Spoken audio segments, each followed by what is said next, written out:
Okay, leo tena Swahili Community tunaendelea na tulipoishia. Kumbuka tushazungumzia part 1 ambapo tuliongelea episode 1 na 2, na leo tena tunaenda kuongelea episode ya 3 na ya 4. Basi tunaanzia hapa. Maji yalikuwa yamechanganyika na mabaki ya Emilio Koyama yaliendelea kutiririka chini ya bomba la choo, yakitoweka bila alama yoyote. Jesse Pinkman alisimama pembeni akitazama kwa mshangao na kichefuchefu, huku Walter White akiendelea kusafisha sakafu kwa umakini wa ajabu. Harufu kali ya kemikali ilijaa hewani, ikichanganyika na joto la chumba kilichojaa msongo wa mawazo.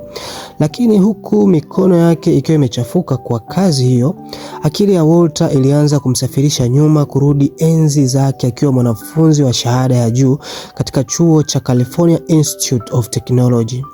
Katika maabara kubwa yenye mwanga mkali, akiwa na Gretchen Schwartz, mshirika wake wa utafiti, waliendelea kutazama maelezo ya vipengele vya kemikali vinavyounda mwili wa binadamu.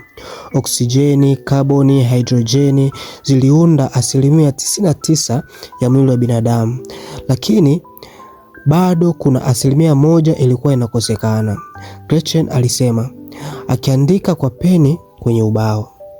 Walter alitafakari kwa sekunde chache, macho yake akiwa yamejawa na mshangao. Je, hiyo sehemu inayokosekana ni nini? Aliuliza kwa sauti ya chini. Aliinamisha kichwa na kusema kwa upole, lazima kuna zaidi ya kemia inayotufanya tuwe wanadamu.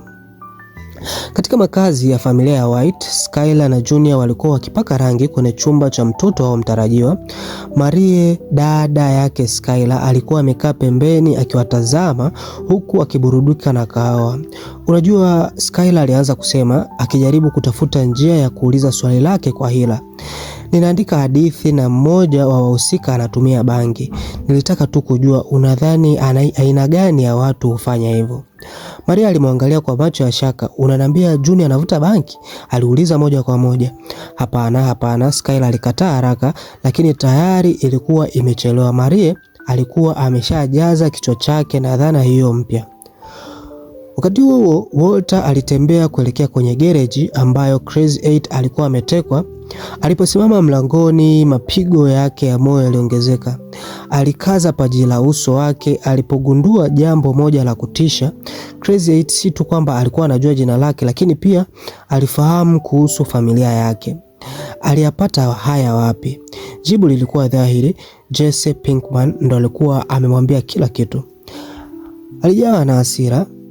Walter alimvamia Jesse akiwa bafuni, ambapo Jesse alikuwa akijaribu kupunguza msongo wa mawazo wake kwa kuvuta meth. Nini tatizo lako? Jesse alilalamika, akijaribu kurudisha pakiti ya meth aliyonyang'anywa na Walter. Ulimwambia kila kitu, jina langu, familia yangu. Hapana, sikufanya hivyo, Jesse alijitetea, lakini haikusaidia. Tayari uamuzi wa Walter ulikuwa umebadilika. Marie alichukua hatua zaidi dhidi ya shida ya bangi ya Junior. Alimwendea Hank, mume wake, ambaye pia alikuwa wakala wa DEA, na kumweleza kuwa Junior alikuwa anavuta bangi. Najua kabisa mtoto wetu hana akilio, Hank alisema, lakini bado alitaka kuhakikisha. Alichukua hatua kali. Alimpeleka Junior hadi kwenye Crystal Palace Motel, chafu iliyojulikana kwa biashara ya madawa ya kulevya. Huko alimwonyesha mwanamke mmoja alikuwa na uso uliokondeana na mwili uliochoka, kwa jina la Wendy, kahaba mtumiaji wa meth. Unataka kuishia kama huyu? Hank alimuuliza Junior kwa sauti nzito. Lakini Junior hakujibu. Badala yake alimtazama Wendy kwa huruma badala ya hofu. Alikuwa na mashaka kama kweli mbinu hii Hank ilikuwa na maana. Na bila Hank kujua, Wendy alikuwa na miadi nyingine. Baadaye alirejea chumbani mwake ambapo Jesse Pinkman alikuwa akimsubiri.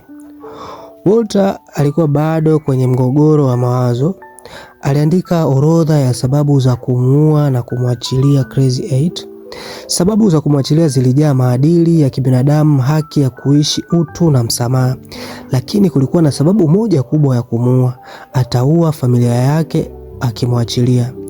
Usiku ulipoingia, Walter alimletea Crazy 8 sandwich, lakini alipokuwa akijaribu kumpa chakula, alipata kifafa cha kikohozi na kupoteza fahamu kwa muda mfupi.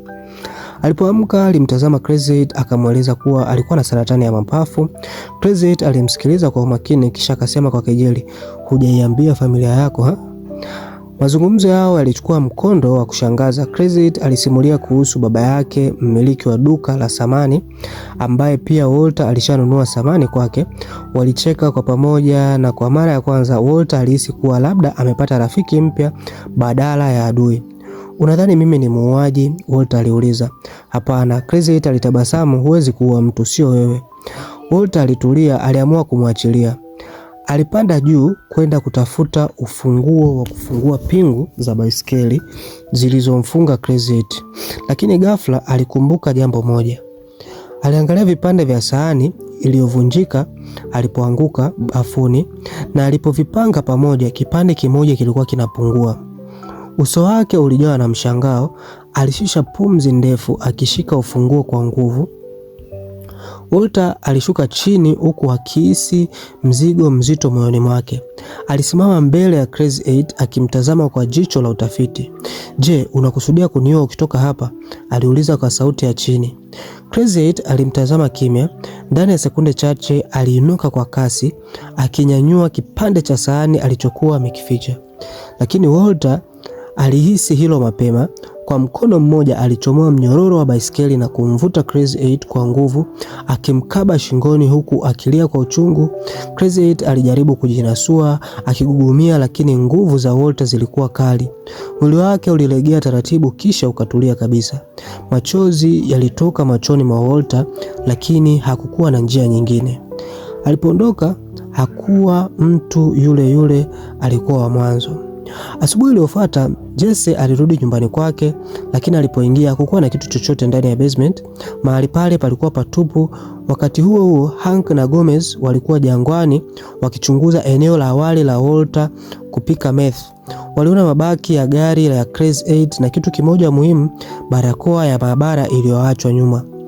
Lakini Walter alikuwa sehemu nyingine. Alikuwa ameketi chini ya daraja akitafakari. Je, nafsi yake au nafsi ya mwanadamu kweli ipo au kuna kemia tu? Aliamua kurudi nyumbani. Alikuwa tayari kumwambia Skylar ukweli, lakini je, atamueleza kila kitu?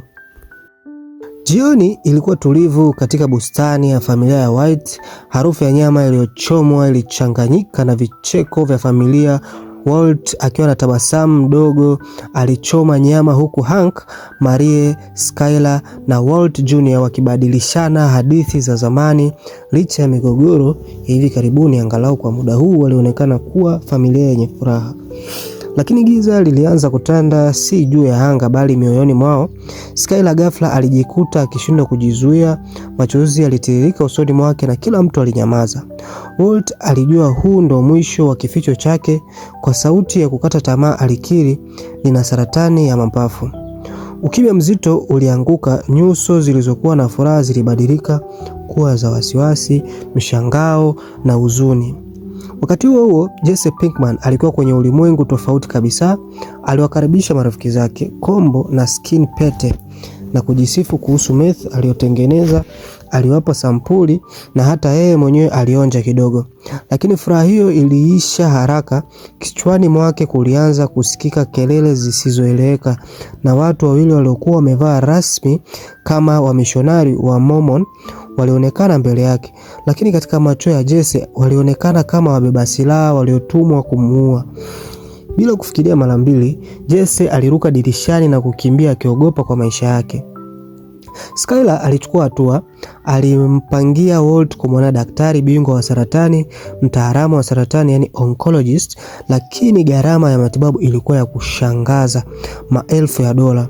Walt aliona mzigo huo ni mkubwa, lakini kwa shingo upande alikubali kutoa fedha kutoka kwenye pensheni yake.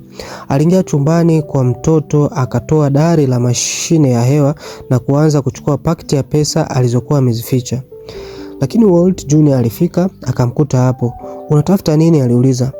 Panzi, nilidhani kuna panya hapa juu." Walt alijibu kwa haraka, lakini Junior alimwangalia kwa macho yaliyojaa huzuni na hasira.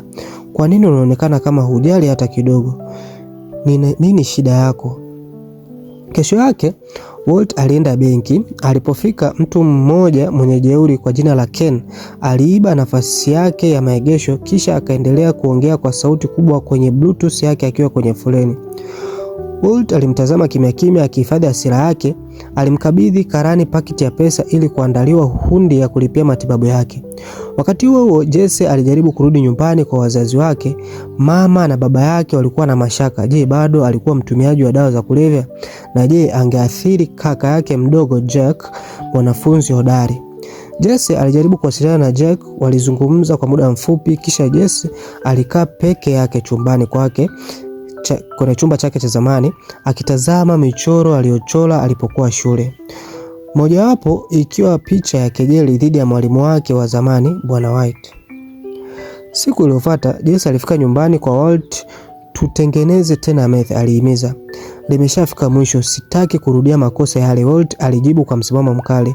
Jesse akiwa amekasirika alimpa Walt sehemu yake ya fedha, $4,000. Baadaye Walt alihudhuria kikao na daktari wake wa saratani.